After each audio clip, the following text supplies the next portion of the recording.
Hi friends, നമുക്കൊരു cabbage തോരൻ ഉണ്ടാക്കിയാലും എളുപ്പത്തിൽ.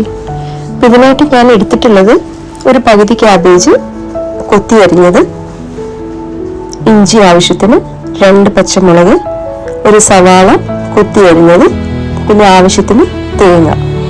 ഇതെല്ലാം കൂടെ നമ്മൾ അരിഞ്ഞു വെച്ചിരിക്കുന്ന ക്യാബേജിലേക്ക് ഇട്ടതിന് ശേഷം ആവശ്യത്തിന് ഉപ്പും ആവശ്യത്തിന് മഞ്ഞൾപ്പൊടിയും ചേർക്കുക. അതിനുശേഷം ഇത് നമ്മൾ കൈകൊണ്ട് നല്ലതുപോലെ തിരുമ്മി യോജിപ്പിച്ച് വയ്ക്കുക.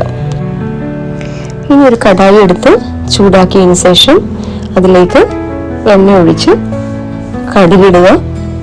കടുകിട്ടതിന് ശേഷം ഞാൻ കുറച്ച് ഉഴുന്ന് പരിപ്പ് ഇട്ടിട്ടുണ്ട്.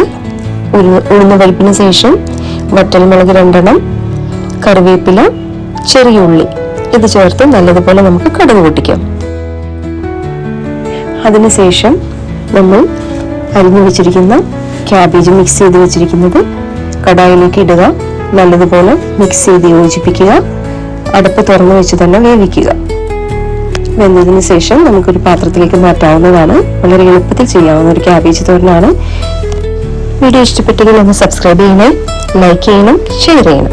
Thank you.